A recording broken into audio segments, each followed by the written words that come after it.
وہ والدین کے پریشر سے اس نظام میں پڑھنے کے لیے تیار تو ہو گئے ہیں، لیکن وہ کہاں کا سفر کر رہے ہیں، انہیں کہاں پہنچنا ہے، اس کی انہیں کوئی جانکاری نہیں ہے۔ آپ کو پہلے زمانے کے تقاضوں کو سامنے رکھنا ہے، اس کے بعد اپنی دلچسپی کو سامنے رکھنا ہے۔ آپ کس فیلڈ میں ایکسل کرنا چاہتے ہیں، کس فیلڈ میں مہارت حاصل کرنا چاہتے ہیں، اسے سامنے رکھنا ہے، پھر اس کے بعد ادارے کا انتخاب کرنا ہے۔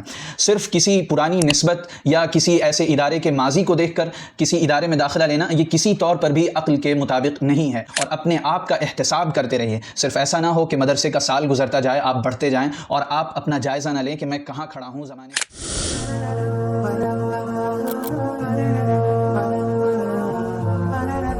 کیا آپ بھی مدرسے کے طالب علم ہیں؟ کیا آپ مدرسے کے نظام میں اپنے تعلیمی سفر کا آغاز کرنے جا رہے ہیں؟ اگر ہاں تو یہ ویڈیو آپ کے لیے ہے۔ اس ویڈیو میں ہم ان 5 بڑی اور بھیانک غلطیوں کے بارے میں بات کریں گے جو عام طور پر مدرسے کے طلباء کرتے ہیں۔ لہٰذا اگر آپ اس نظام تعلیم میں اپنے سفر کا آغاز کرنے جا رہے ہیں، یا ممکن ہے کہ آپ کے چند سال اس نظام کے تحت تعلیم کے ہو چکے ہوں، تو یہ ویڈیو آپ کے لیے ہے۔ شروع سے آخر تک دیکھیں اور ان 5 غلطیوں سے جو ہم آگے ذکر کریں گے بچنے کی کوشش کریں۔ یہ ویڈیو ان والدین کے لیے بھی ہے جو اپنے بچے کو مدرسے میں پڑھانا چاہتے ہیں یا عالمیت کرانا چاہتے ہیں۔ لہٰذا آئیے شروع کرتے ہیں۔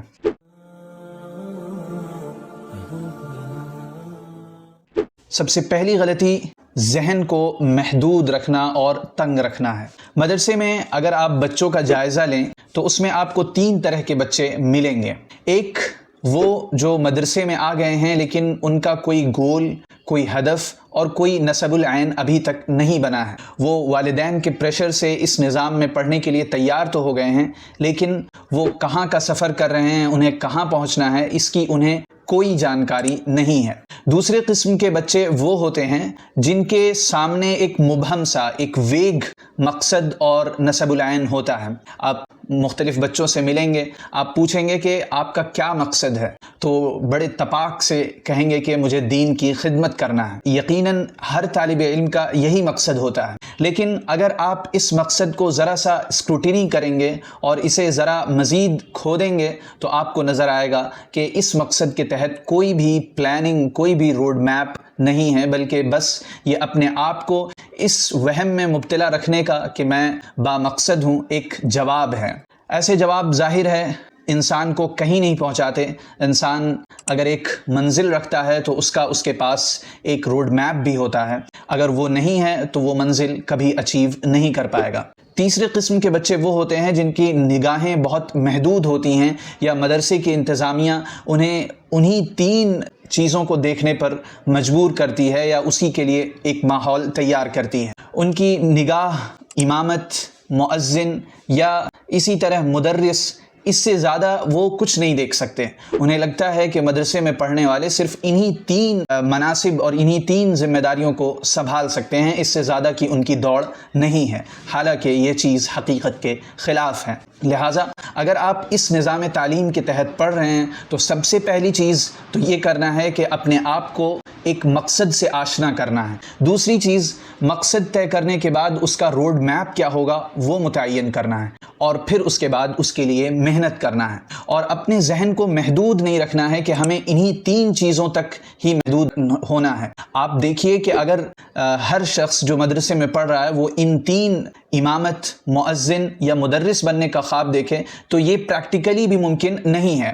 ہر سال ہزاروں بچے پاس آؤٹ ہوتے ہیں، فارغ ہوتے ہیں، لیکن کتنی ایسی مسجدیں ہیں جو ان کی صلاحیتوں کی قدر کر سکیں، جہاں پر انہیں ان کی جگہ مل سکے۔ ضرورت تو بہت تھوڑی سی ہے، مگر جو پروڈکٹس آ رہے ہیں مارکیٹ میں وہ بڑی مقدار میں ہیں۔ ظاہر ہے اب جب ڈیمانڈ سے زیادہ سپلائی ہوگی تو ان کی بے قدری بھی ہوگی، انہیں بعض دفعہ بہت محرومیوں سے بھی گزرنا پڑے گا۔ اس کا سلیوشن یہی ہے کہ آپ اپنی نگاہوں کو کشادہ کریے، اپنے لیے نئی منزلیں تلاش کریے، اور صرف انہی 3 عہدوں، انہی 3 مناصب کے لیے کوشش اور محنت مت کریے۔ آپ کے لیے تحریر کی فیلڈ ہے، تقریر کی فیلڈ ہے، دعوت کی فیلڈ ہے، میڈیا کی فیلڈ ہے۔ اسی طرح آپ اور مختلف ان فیلڈز میں جا سکتے ہیں جنہیں لوگ عام طور پر سیکولر فیلڈز کہتے ہیں، یعنی آپ یونیورسٹی یونیورسٹیز کے بہت سے کورس کر کے دوسری فیلڈس میں تباہ آزمائی کر سکتے ہیں. یہ کسی بھی طرح برا نہیں ہے اگر آپ اپنی آئیڈینٹی کو باقی رکھتے ہوئے ان فیلڈس میں کام کرتے ہیں. لہٰذا پہلی غلطی نہیں کرنی ہے اور وہ یہ ہے کہ اپنے ذہن کو تنگ نہیں کرنا ہے، بلکہ آپ کے حالات، آپ کی صلاحیت اور آپ کے پاس جو وسائل مہیا ہیں ان کے لحاظ سے جو چیز بھی سوٹیبل ہو اسے اپنا ہدف اور اپنا مقصد متعین کرنا ہے.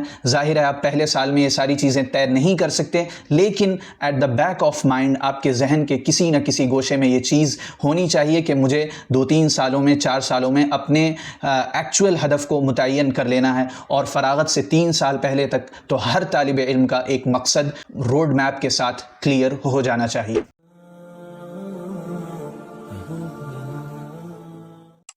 دوسری غلطی جو عام طور پر طلبہ کرتے ہیں وہ یہ کہ اداروں کے انتخاب میں احتیاط سے کام نہیں لیتے. بس ان کے ذہن میں ایک ڈگری کا کانسیپٹ چل رہا ہوتا ہے کہ ندوی بننا ہے، قاسمی بننا ہے. یہ اس کانسیپٹ کے تحت وہ اداروں کا انتخاب کرتے ہیں. یہ بہت بڑی غلطی ہے.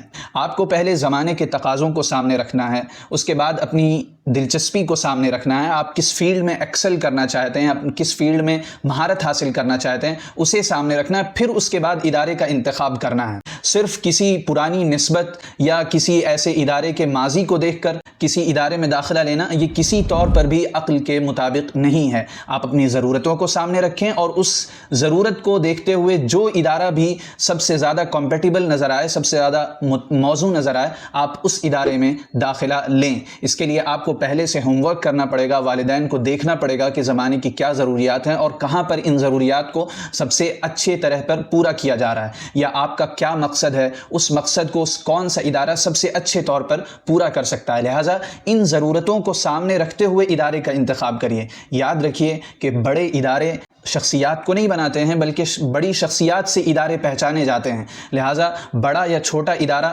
آپ کی شخصیت بنانے میں بہت بیسک، بہت بنیادی رول ادا کرے گا. باقی تمام کوششیں، محنتیں وہ آپ کی ہوں گی. اگر آپ بننا چاہتے ہیں تو آپ گاؤں کے کسی چھوٹے ادارے میں بھی بن سکتے ہیں، اور اگر آپ ہی نہ بننا چاہیں تو پھر بڑے سے بڑا ادارہ جس کی بڑی شہرت ہو وہ بھی آپ کو نہیں بنا سکتا. شاعر نے کہا تھا، اپنا زمانہ آپ بناتے ہیں اہل دل، ہم وہ نہیں جن کو زمانہ بنا گیا.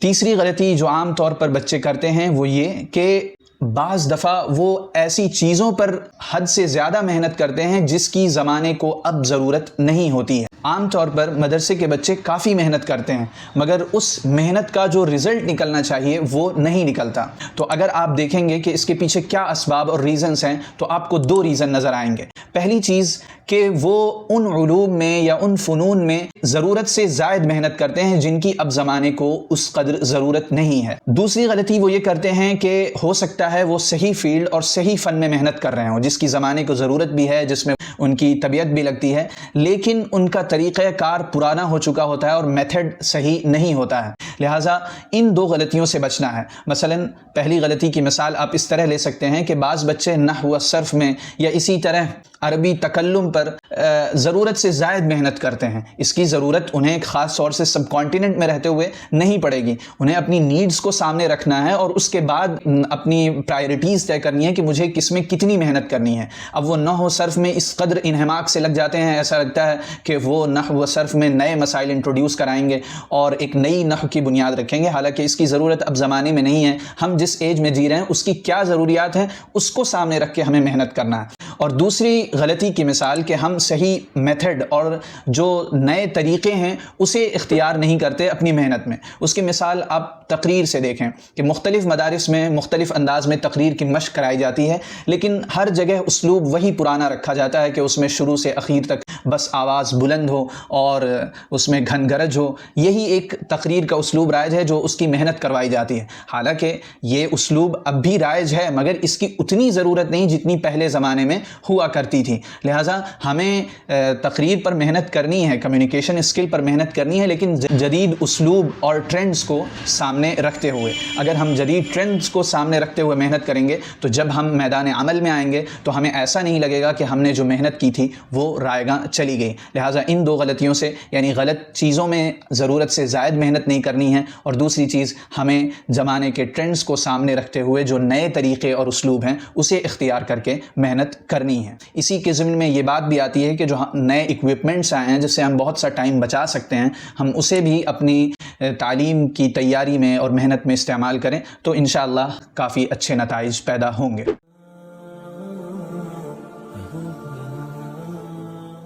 چوتھی غلطی جسے مدرسے کے بچوں کو ضرور ذہن میں رکھنی چاہیے، جو بہت سے لوگ کرتے ہیں، کہ مدرسے میں آنے کے بعد وہ باہر کی پریکٹیکل لائف سے کٹ جاتے ہیں اور اپنا معاشی مستقبل نظر انداز کر دیتے ہیں۔ مدرسے میں ایک خاص طرح کا ماحول ہوتا ہے جس میں انسان بس سمجھتا ہے کہ میری ساری دنیا یہی ہے، اور مدرسے کا سیٹ اپ بھی کچھ ایسا ہے جس میں معاش کی طرف توجہ دینے کو یا معاش کی فکر کرنے کو اس کی حوصلہ شکنی کی جاتی ہے۔ تو آپ کو یہ غلطی نہیں کرنی ہے۔ یقین جانیے بہت سے اچھے فضلاء جو مدرسے میں جن سے بڑی توقعات ہوتی ہیں، وہ فارغ ہونے کے بعد صرف معاش کی وجہ سے ان کا علم و فضل بیکار جاتا ہے، کیونکہ انہوں نے اس کی ایک پلاننگ نہیں کی ہوتی ہے۔ لہٰذا آپ اپنی پڑھائی کے ساتھ ساتھ اپنی معاشی خود مختاری اور فائنینشیل فریڈم کے بھی پلان طے کریے۔ مدارس کا نظام اس کی حوصلہ افزائی نہیں کرے گا، لیکن آپ کو یہ کرنا ہے اگر آپ یہ چاہتے ہیں کہ فارغ ہونے کے بعد آپ کسی کی زور زبردستی میں حق کو نہ دبائیں، آپ پر کسی متولی، کسی محتمم یا کسی ذمہ دار کا ایسا پریشر نہ ہو کہ آپ کو حق بولنے کے لیے اپنے منہ کو بند کرنا پڑے، اپنے ہونٹوں کو سلنا پڑے۔ اگر آپ یہ چاہتے ہیں تو آپ کو معاشی خود مختاری کا ابھی سے پلان کرنا ہوگا۔ 10th 12th کریں اور اسی کے ساتھ کوئی اسکل سیکھیں جس کے ذریعے آپ آزادانہ طور پر پیسے کما سکتے ہوں، اپنی روزی روٹی کما سکتے ہوں۔ جب یہ معاشی خود مختاری آپ کے پاس آئے گی تو آپ اپنے علم و فضل کو بے باکی کے ساتھ لوگوں کے سامنے رکھ سکیں گے۔ ڈھیروں مثالیں ایسی ہیں کہ انسان غلط کو غلط سمجھتے ہوئے بھی اپنی مجبوری کی وجہ سے اسے غلط نہیں کہہ پاتا ہے۔ لہٰذا اپنے آپ کو خود مختار بنانے کی ابھی سے پلاننگ کریے، اسے ذہن میں رکھیے اور اس کے لیے منصوبہ بندی کریے۔ ایک صاحب نے بہت اچھی بات کہی کہ مدرسے کے بچوں کو اسکل سکھائی جائیں، ورنہ وہ معاش کمانے کے لیے دین بیچیں گے، اور اگر انہیں ہنر آتا ہوگا، اسکلس آتی ہوگی، تو وہ معاش کمانے کے لیے اپنی اسکلس کا سہارا لیں گے۔